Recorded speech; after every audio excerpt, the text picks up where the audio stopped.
134장입니다. 134장. 나 어느 날 꿈속을 헤매며 어느 바닷가 거닐 때. 134장 찬송입니다. 나 어느 날 꿈속을 헤매며 어느 바닷가 거닐 때 그 갈릴리 오신이 따르는 많은 무리를 보았네. 나 그때에 확실히 맹인이 눈을 뜨는 거 보았네. 그 갈릴리 오신이 능력이 나를 놀라게 하였네. 내가 영원히 사모할 주님, 참 사랑과 은혜 넘쳐 나 배웠고 그로부터 내 구주 섬겼네. 그 사랑의 눈빛과 음성을 나는 잊을 수 없겠네. 그 갈릴리 오시니 그때에 이 죄인을 향하여 못 자국 난 그 손과 옆구리 보이시면서 하신 말, 내 지은 죄 사했다 하실 때 나의 죄짐이 풀렸네. 내가 영원히 사모할 주님, 참 사랑과 은혜 넘쳐 나 배웠고 그로부터 내 구주로 섬겼네. 그 살아온 바다를 향하여 잔잔하라고 명했네. 그 파도가 주 말씀 따라서 아주 잔잔케 되었네. 그 잔잔한 바다의 평온함 나의 마음속에 남아서 그 갈릴리 오시니 의지할 참된 믿음이 되었네. 내가 영원히 사모할 주님, 참 사랑과 은혜 넘쳐 나 배웠고 그로부터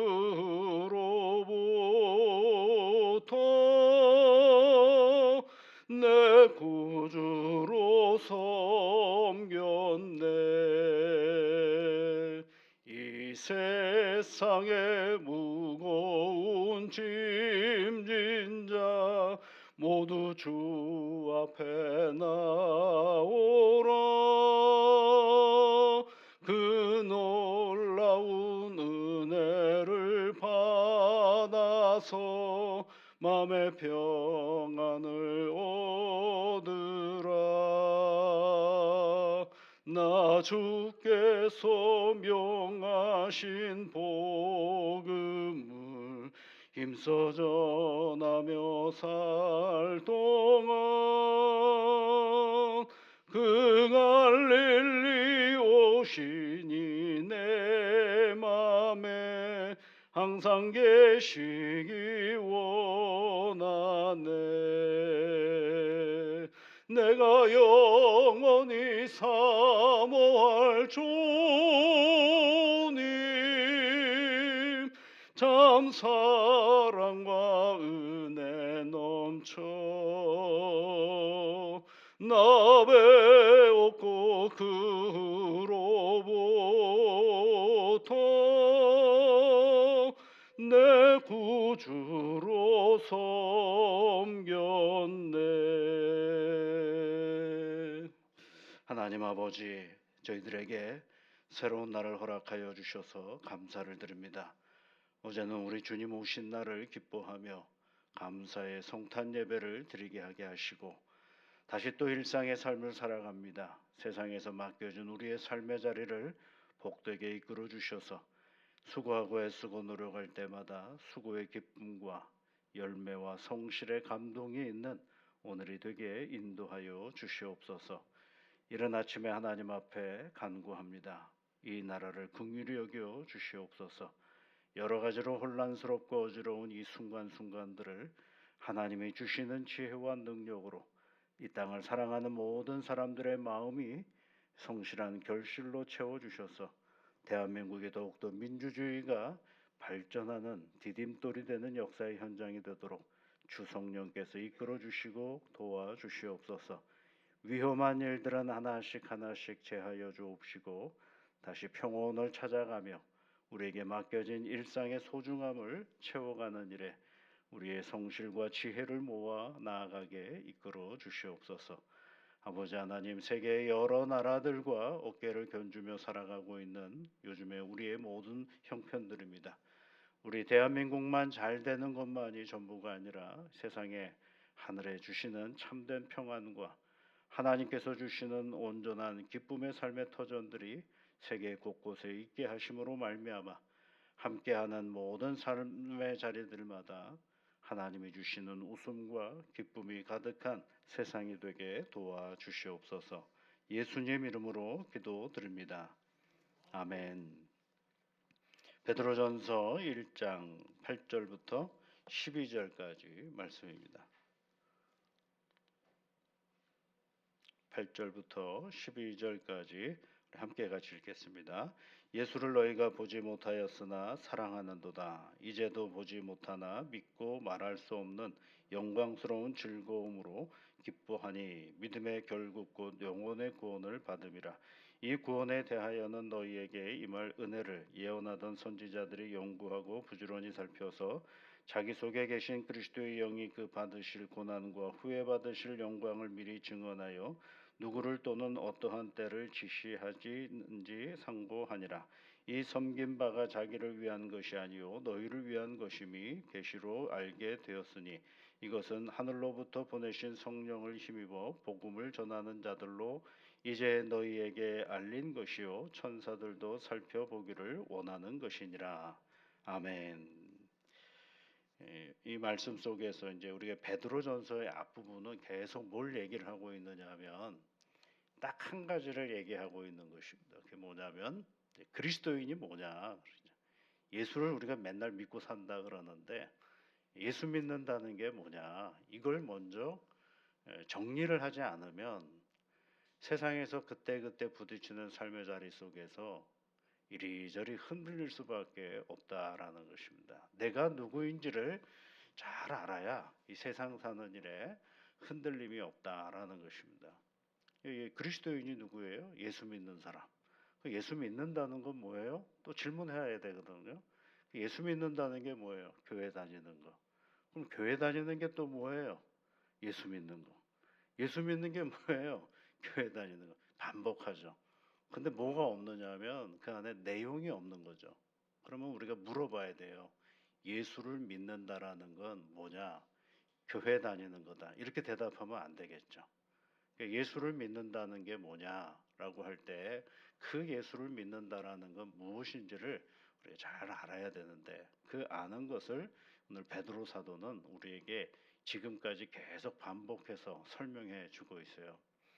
내가 예수를 믿는데 내가 예수를 붙잡아서 믿는 거라고 생각합니다. 그러나 내가 예수를 믿게 시작되었던 그 시작점은 어떻게 되느냐라고 할 때 1장 2절에 있는 말씀에 보시면 하나님 아버지의 미리 아심을 따라 성령의 거룩하심으로 순종과 예수 그리스도의 핏뿌리심을 얻기 위하여 이렇게 되어 있거든요.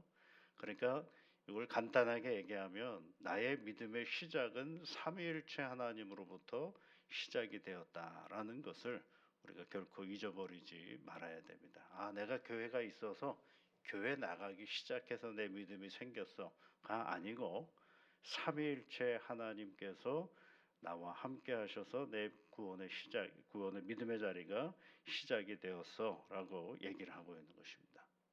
그게 조금 어려워요. 그러니까 그 다음에 이제 풀어낸 것이 3절에 있는 말씀이죠. 그렇게 얘기를 하면서 이제 뭐라고 얘기해요? 우리 주 예수 그리스도의 아버지 하나님을 찬송합니다. 그렇게 얘기를 하면서 그 삼위일체 하나님께서 많으신 긍휼로 이렇게 돼 있죠. 많으신 긍휼하심. 삼위일체 하나님께서 그 긍휼하심으로 아들 예수 그리스도를 이 세상에 보내어 주시고 그렇죠. 그래서 죽은 자 가운데서 부활하게 하심으로 말미암아 그 얘기를 하고 있죠. 그러니까 삼위일체 하나님께서 시작하신 구원의 이야기가 죄 많은 우리를 구원하시기 위하여 그 아들 예수 그리스도가 이 세상에 오셨고 그 아들 예수 그리스도께서 십자가에 못 박혀 죽으셨고 그 아들 예수 그리스도께서 십자가에 죽으심에서 부활하심으로 말미암아 그래서 우리가 어떻게 되었다라는 거예요? 살아있는 소망을 가진 사람이 되었습니다라고 얘기하는 거죠. 그러니까 여러분 예수 믿는다는 게 뭐예요? 삼위일체 하나님께서 죽을 수밖에 없는 우리를 위하여 그 아들 예수 그리스도가 이 세상에 오셨고 그분의 죽으심과 부활하심으로 말미암아 우리가 어떻게 됐다라는 거예요? 거듭나게 하셨고 우리를 거듭나게 하셨고 오늘 살아있는 소망을 갖게 해 주셨습니다라고 얘기를 합니다.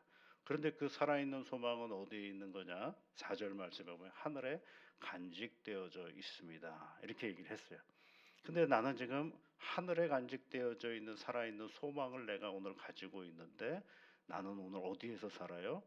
여기서 살거든요. 여기는 어떤 자리냐라고 할 때 여러 가지 시험이 있는 자리죠. 그게 6절에 있는 말씀이죠.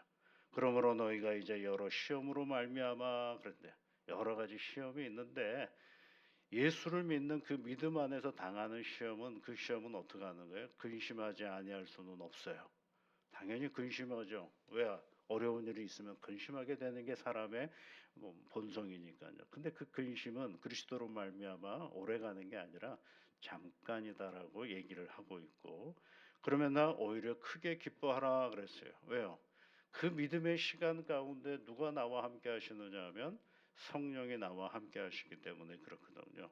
그래서 여러분 12절에 있는 말씀에 보면 이제 너희로 알게 할 것이요 이렇게 하면서 그 전에 성령을 힘입어 복음을 전하는 성령을 힘입어 그러니까 오늘은 어떤 삶을 살아가냐 성령을 힘입어 살아가는 사람들이 된 것입니다. 그러면 여러분 정리를 하셔야 돼. 그리스도인이 누구예요?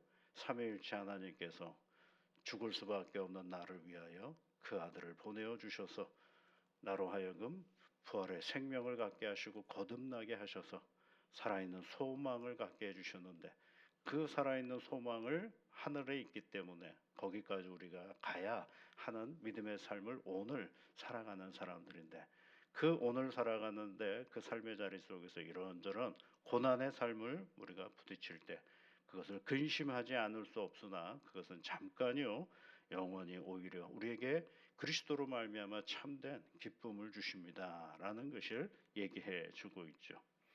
그러면서 이제 오늘 얘기하는 거예요. 그 예수를 우리가 보지를 못했잖아요. 아직 오시질 않았으니까. 그래서 8절에 너희가 아직 보지 못하였으나 누구를요? 예수를 사랑하는도다. 그렇게 사랑하는도다. 지금 여러분 예수님을 사랑하지 않습니까? 그러니까 보지를 못한 예수님을 지금 여기서 사랑하는도다 사랑한다라고 얘기를 하면서 뭐라고 얘기해요? 그 사랑한다라는 표현이 오늘 어떻게 드러나느냐 하면 기쁨으로 드러난다라고 얘기를 하고 있죠. 근데 기쁨을 두 가지로 설명하고 있어요. 8절에 보시면 이제도 보지 못하나 믿고 말할 수 없는 기쁨. 또 하나는 뭐예요? 영광스러운 즐거움으로 기쁨 이렇게 되어 있어요. 여러분 예수님을 만나면은요. 여러분 예수님 만났어요. 그런데 그걸 사람의 언어로 어떻게 표현을 해볼 수가 있겠어요? 말할 수 없는 기쁨이죠. 누구에게 표현한다고 그걸 이해가 되게 만들 수 있고 누구에게 그 이야기를 한다고 그걸 믿을 수가 있겠습니까? 나만 아는 거죠. 그러나 내가 말할 수 없는 그 안에 감동과 기쁨이 있기 때문에 내가 어떻게 하는 거예요? 그 기쁨으로 오늘을 살아가는 거죠. 그 다음에 또 뭐라 그랬어요? 영광스러운 기쁨 이렇게 돼요. 영광스럽고 즐거움으로 기쁨이라 돼. 근데 내가 기뻐하는데 그 기쁨이 나의 본능, 나의 감정, 나의 어떤 기대에서 기뻐하는 것이 아니라 그리스도로 말미암아 기뻐하는 것이니 그게 뭐가 되는 하나님께 영광이 되는 거죠. 그래서 여러분 오늘 우리 신앙생활에서는요. 정말 우리가 믿음으로 살아간다라는 것을 보여줄 수 있는 우리 표현은 뭐냐면 기쁨이거든요. 그리스도로 말미암아 기뻐하는 거죠. 그리스도로 말미암아 감사하는 거죠. 그래서 여러분 9절에 뭐라고 돼 있어요? 믿음의 결국, 믿음의 끝이 뭐냐? 영혼 구원을 받음이라 그랬죠. 믿음의 끝에 마침내 뭐 이런 표현이에요. 그것이 뭐예요? 영혼 구원이라고 그러죠. 받음이라라고 돼 있는데 이 받음이라는 얘기는 어떤 표현이냐면 이게 진행형이에요. 구원이 계속 진행형으로 되어 가는데 그런데 아무것도 모르는 과정 속에서 진행을 돼 가지고 가는 것이 아니라 결국을 알아요. 결국 하나님께서 우리에게 주신 것이 무엇인지 그 끝이 무엇인지를 알면서 오늘을 가는 것을 그것을 뭐라고 얘기하냐면 구원을 받음이라라고 얘기를 하고 있어요. 그러니까 여러분 예수 그리스도를 믿는 우리는요 구원의 세 가지 시제가 있습니다. 첫 번째는 처음에 오신 예수 그리스도로 말미암아 거듭남의 은혜가 있어요. 그 첫 번째 구원이거든요. 그 이제 그는 지난 시간이죠. 한 번 거듭남은 한 번이거든요. 두 번째 구원의 진행 시제는 현재예요. 뭐냐면 믿음으로 말미암아 예수와 함께 성령과 함께 이 구원의 자리를 끝까지 유지하면서 가는 거. 이 표현을 뭐라고 나냐면 흩어진 나그네와 같은 삶이다라고 얘기하고 또 다른 표현은 더 나은 본향을 향하여 나아가는 삶의 자리다 이렇게 얘기를 하죠. 히브리서의 표현에 보면은요. 그러니까 요 현재 구원받은 거듭남의 은혜를 가진 우리가 주님 오시는 그날까지 계속 이 구원의 원리를 가지고 삶을 살아가는 자리. 그 과정이 뭐가 되는 거냐면 이제 구원의 현재 시제고 그다음에 구원의 미래 시제는 뭐냐면 그리스도께서 완전히 이 땅에 오심으로 말미암아 완결되는 거죠. 더 이상 우리가 죄로부터 어려움을 당하지 않는 마침의 자리, 죄가 우리를 더 이상 괴롭히지 않는 마침의 자리가 바로 구원의 완성의 자리인 것입니다. 미래라고 말씀을 드릴 수가 있겠죠. 이 세 가지 시제를 가지고 구원이 이루어져 가고 있다라는 사실을 우리가 늘 기억하셔야 돼요. 그래서 어떤 때는 거듭남을 강조할 때가 있어요. 그러면 뭐예요? 우리는 구원 받았다라는 사실을 강조하는 것이고 또 어떤 때는 구원을 이루라라는 표현이 있어요. 그러면 그 구원받은 우리가 구원받은 백성으로서의 삶의 자리를 꾸준하게 걸어가는 것을 말씀하는 것이고 구원이 온다라고 표현될 때가 있어요. 그때는 뭐예요? 예수 그리스도가 이 땅에 오시면 완전히 구원에 대한 온전함이 이루어진다라는 사실을 얘기해 주고 있는 것이죠. 여기서 이제 9절에 있는 말씀에 보면 믿음의 결국은 영혼의 구원을 받음이라. 구원받은 영혼을 가지고 우리가 이 구원의 지속성을 계속해서 거기에 걸맞도록 삶을 살아가는 것을 말하고 있는 것입니다. 그래서 여러분 구원받은 이후에 우리의 삶은 다른 말로 뭐라고 하냐면 성화라고 얘기를 해요. 아 이제 내가 구원받았으니까 끝이야가 아니라 구원받았음에도 불구하고 여전히 우리 가운데에 죄의 속성들이 있잖아요. 그런 것들을 이제는 누구와 함께 성령과 함께 나의 의지와 성령의 도우심을 힘입어서 하나님의 거룩한 백성으로 살아가도록 힘쓰고 애쓰고 노력하는 것, 그것을 성화라고 얘기를 합니다. 그전에는 내가 거룩하여지려고 아무리 애써도 그럴 수가 없었어요. 왜냐하면 죄인이기 때문에. 그런데 구원받은 우리가 하나님의 백성으로 삶을 살아가려면 누가 우리를 도우시느냐? 성령이 우리를 도우셔요. 그래서 그 성령과 함께하는 삶을 성화의 삶이라고 할 수가 있는 것이죠. 그래서 10절 말씀에 보시면 이 구원에 대하여는 너희에게 임할 은혜를, 그렇죠, 예언하던 선지자들이 연구하고 부지런히 살폈다 그랬어요. 그러니까 오늘 우리는 뭐 해야 돼요? 이 구원의 은혜를 부지런히 연구하고 살펴야 됩니다. 열심히 살펴야 됩니다. 그냥 대충 사시면 안 됩니다. 오늘 살아가는 곳곳에서 삶의 순간순간들마다 내게 베풀어 주신 이 구원의 은혜를 삶의 자리 속에서 연구하고 말씀을 통해서 숙고하고 그러면서 살펴서 내 구원의 자리를 흐트러짐 없이 믿음의 길을 걸어가는 것입니다. 그러면서 당하는 여러 가지 어려움이 있을 때 그것을 뭐라고 돼 있어요? 다시 7절에 있는 말씀에 보면 연단이라고 되어 있고, 연단은 우리를 무너지게 하는 자리가 아니라 우리를 단단하게 하는 자리요. 그래서 마침내 예수 그리스도께서 다시 나타나실 때 칭찬과 영광과 존귀를 얻게 할 것이니라라는 말씀으로 가르쳐 주고 있습니다. 여러분 오늘도 베드로서의 말씀을 읽어 나가면서 내가 누구인지를 다시 한번 생각해 보는 것입니다. 내가 그리스도인입니다. 예수를 믿는 사람으로서 오늘도 세상 한복판에서 신앙의 넉넉함을 드러내며 살아가는 복된 새날이 되시기를 주의 이름으로 축복합니다. 같이 기도하겠습니다. 하늘에 계신 우리 아버지, 아버지의 이름을 거룩하게 하시며 아버지의 나라가 오게 하시며 아버지의 뜻이 하늘에서와 같이 땅에서도 이루어지게 하소서. 오늘 우리에게 일용할 양식을 주시고 우리가 우리에게 잘못한 사람을 용서하여 준 것 같이 우리 죄를 용서하여 주시고 우리를 시험에 빠지지 않게 하시고 악에서 구하소서. 나라와 권능과 영광이 영원히 아버지의 것입니다. 아멘.